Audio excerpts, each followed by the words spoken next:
Anger is a mental pandemic. Speak when you're angry, and you'll make the best speech you'll ever regret.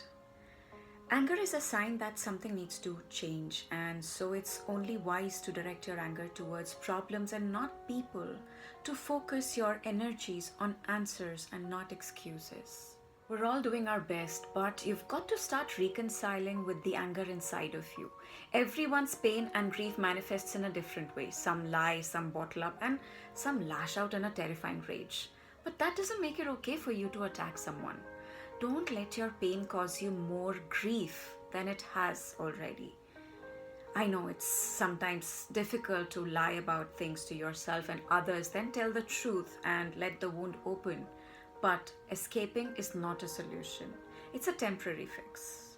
Everyone deals with anger at one time or another in their lives, and anger is an honest emotion. And if it is not expressed or processed outwardly, it will be processed inwardly in the body and usually develops into a dis-ease or dysfunction of some sort, like criticism. We usually get angry about the same things over and over again. When we get angry and we feel we don't have the right to express it, we swallow it down, which causes bitterness, resentment, or depression. So it's good to handle our anger when it comes up. There are several methods to deal with anger in positive ways, one of which is to talk openly with the person with whom you are angry and to release the pent up emotions. You can say, I'm angry with you because you didn't tell me the truth. I'm angry with you because you didn't get back to me. I'm angry with you because you made me feel a certain way. When we feel like screaming at someone, then the anger has been building up for a long time. Often so because we feel we cannot speak to the other person. So the second best way to deal with it is to talk to the person in the mirror. Find yourself a place where you feel comfortable and safe and will not be disturbed. Look into your own eyes and say all that hurt you in the first place. Feel what you felt then.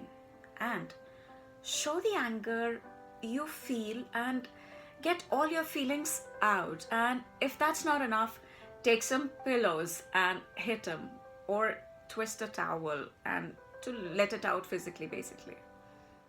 You can also write your thoughts, your feelings, and let out your emotions on a piece of paper and then burn it. I've done that, and it feels really good, and you feel lighter in your heart and mind.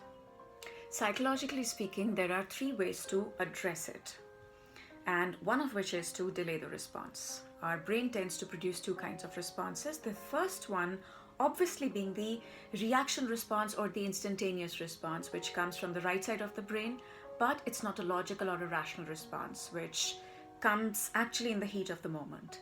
The second response is the one that comes after 15 minutes from the left side of the brain, which is a rational response, but by then we've already done the damage and have the oopsie daisy moments.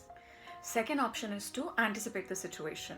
We're mostly aware when we're walking into a situation of conflict and are likely to lose our cool. If you cannot anticipate it, avoid it, or have a rehearsed response ready with carefully chosen words, because more often than not, it's not what you said, but how you said it. Choose your words wisely. Now, third option is to resolve the conflict when you're calm. It's better to find a solution to the situation when you're calm so that you don't keep arguing and getting angry on the same situation over and over and over again. Also, it doesn't seem like nagging.